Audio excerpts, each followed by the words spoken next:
ಮನೆ ಅಂದದ ಪಟ್ಟಣವ ಚಂದವೆನ ಬೇಡ, ಲೋಹದ ಗಿಳಿಗಳೆರಡು ಬರೋದು ಚೆಂಡಿದಾಂಡಾಗಿತ್ತು. ನೂರಾರು ವರ್ಷಗಳಿಂದ ಈ ಮಾತನ್ನು ಹೇಳಿದರು ನಮ್ಮ ಕಾಲಿಜ್ಞಾನದಲ್ಲಿ. ಅಂಡದ ಪಟ್ಟಣವ ಚಂದವೆನ ಬೇಡ. ಯಾವುದು? ಅಮೇರಿಕ ದೇಶದಲ್ಲಿ ಪೆಂಟಗಾನ್ ನಗರವನ್ನು ಕಟ್ಟಿದರು. ಅದು ಇತ್ತೀಚೆಗೆ ಕಟ್ಟಿದರು. ಹೇಳಿದ ಮಾತು ನೂರಾರು ವರ್ಷಗಳಿಂದ.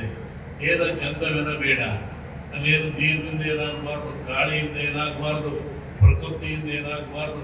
ಲಕ್ಷಾಂತರ ಜನ ವಾಸವಾಗಿದ್ದರು. ವಿಜ್ಞಾನಕ್ಕೆ ಸವಾಲಾಗಿ ಆ ಒಂದು ಪಟ್ಟಣವನ್ನು ಕಟ್ಟಿದರು. ಆದರೆ ಲೋಹದ ಗಿಳಿಗೆ ಎರಡು ಬರೋದು ಚೆಂಡಿದಾಂಡಾಗಿತ್ತು. ಎರಡು ಲ್ಯಾಂಡನ್ನು ಮನಸ್ಸು ಕಟ್ಟಲಿಲ್ಲ. ಲ್ಯಾಂಡನ್ ಅನ್ನೋದು ಫ್ಲೈಟ್ ಬಿಟ್ಟು ಹೊಡಿ ಬಾಂಬ್ ಹಾಕಿಸಿದ ಚೂರಾಗಿತ್ತು. ನೋಡಿ, ನೂರಾರು ವರ್ಷಗಳಿಂದ ನಮ್ಮವರು ದುಡಿದಂಥ ಮಾತು ಏನಾಯಿತು? ಹಾಗೆ ಕಾಲದ ಜ್ಞಾನ ಹೇಳ್ತಕ್ಕಂಥದ್ದು. ಮುಂದೆ ಬ್ರಿಟಿಷರ ಆಳ್ವಿಕೆಯನ್ನು ಹೇಳ್ತಾರೆ, ಒಂದು ಮೊದಲಾಗಿ 9 ಕಡೆಯಾಗಿ ತಾಮ್ರದ ತೂತು ಬಂದಾಗ ಮರ್ಕಟರು ಪಯಣಿಸಿದರು. ಈ ದೇಶವನ್ನು ಆಳಿದವರು 9 ಜನ ವೈಸ್ರಾಯ್ಗಳು.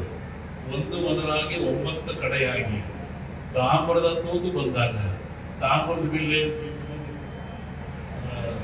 3 ಕಾಸು ತೂತು ಬಿಲ್ಲೆ ಅಂತಲ್ಲ, 47 ಇಸ್ವಿಯಿಂದ ಬರೋದನ್ನು ನೋಡ್ರಿ. ಅದು ಬಂದಾಗ ಮಕ್ಕಳರು ಪಯಣಿಸಿ ಆದರು. ಬ್ರಿಟಿಷ್ ದೇಶವನ್ನು ಬಿಟ್ಟು ಹೋದರು. ಕಬ್ಬಿಣವು ಓಡುತ್ತಿದೆ, ಕಟ್ಟಿಗೆಯು ಹಾಡುತ್ತಿದೆ, ಅಪ್ಪಪ್ಪ ಗಾಳಿ ಮಾತಾಡಿತು. ರೈಲ್ವೆ ಬರೋದನ್ನು ಹೇಳಿದರು. ಮತ್ತು ಕಟ್ಟಿಗೆ ಗಾಳಿಗೆ ಹಾಕ್ತಾ ಇದ್ರು, ಮೇಲೆ ಅಳಿ ಹಾಕ್ತಾ ಇದ್ರು. ಕಟ್ಟಿಗೆಯು ಆಡುತ್ತಿದೆ, ಕಬ್ಬಿಣವು ಓಡುತ್ತಿದೆ, ಅಪ್ಪಪ್ಪ ಗಾಳಿ ಮಾತಾಡಿತು. ಟ್ರೈನ್ ಹೇಳಿದ್ರು, ಈ ಮೊಬೈಲ್ ಗಾಳಿ ಮಾತಾಡಿತು ಅಂದರೆ ಈ ಮೊಬೈಲ್ ಇದ್ದಲ್ಲ, ಅದು ಗಾಳಿಯಲ್ಲಿ ಮಾತಾಡ್ತಾರೆ.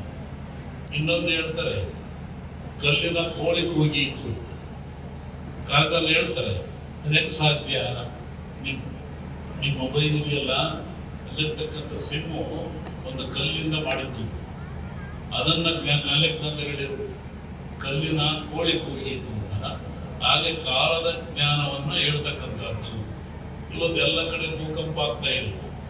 ನಾನು ಮೊದಲೇ ಹೇಳಿದೆ, ಇವತ್ತು 2 ತಿಂಗಳಲ್ಲಿ ವಿಪರೀತವಾದ ಮಳೆ ಬರುತ್ತೆ, ಭೂಕಂಪ ಆಗುತ್ತೆ, ಜನ ಸಾಯ್ತಾರೆ, ದೊಡ್ಡ ದೊಡ್ಡ ಪಟ್ಟಣಗಳು ನಡುತ್ತವೆ ಅಂತ ಹೇಳಿದ್ರೆ, ಈ ಭೂಕಂಪ ನಾವೇನಾದ್ರು ಒಂದು ಹೇಳಿದ್ರೆ ಅದಕ್ಕೆ ವೈಜ್ಞಾನಿಕ ಹಿನ್ನೆಲೆ ಇರಬೇಕು, ಸುಮ್ಮನೆ ಹೇಳ್ತಕ್ಕಂಥದ್ದಲ್ಲ.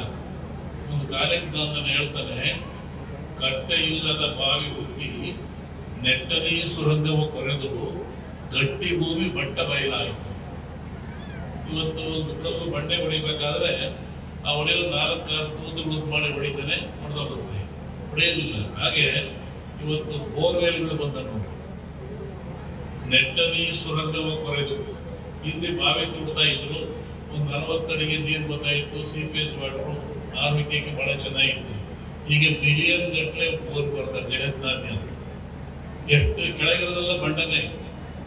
ಇವತ್ತು ಸ್ವಲ್ಪ ಶೇಖರೆ ಬಂಡೆ ಹೋಗ್ತದೆ. ಹೀಗೆ ಕಾಲದ ಜ್ಞಾನವನ್ನು ಹೇಳುವಂತಹದ್ದು ಕಾಲಜ್ಞಾನ. ಮುಂದೆ ಮಳೆ ಬೆಳೆ ಈ ವರ್ಷ ಚೆನ್ನಾಗಿದೆ, ಕರ್ನಾಟಕ ಸುನಾಡಲ್ಲಿ ಚೆನ್ನಾಗಾಗ್ತದೆ. ಮತ್ತೆ ಹಿಮಾಲಯ, ಡೆಲ್ಲಿ, ಹಿಂದೆ ಪರ್ವತದಲ್ಲಿ ಬಂಧುವಾಗಿ ಏನು ಮೊನ್ನೆ 17 ಜನ ಅದು ಪರಿವರ್ತನೆ ಆದ ಲಕ್ಷಣ ಇದೆ. ಇನ್ನು ಸಂವತ್ಸರ ಹೇಳ್ತೀನಿ ಅದ್ರ ಬಗ್ಗೆ. ಹಾಗಾಗಿ ನಮ್ಮ ಜನ ಇವೆಲ್ಲ ಪರಿಹಾರಕ್ಕೆ ಏನಪ್ಪಾ ಅಂತಂದ್ರೆ, ಇಂಥ ದೇವರ ಧರ್ಮದ ಮನೆ ಹೋಗ್ಬೇಕು.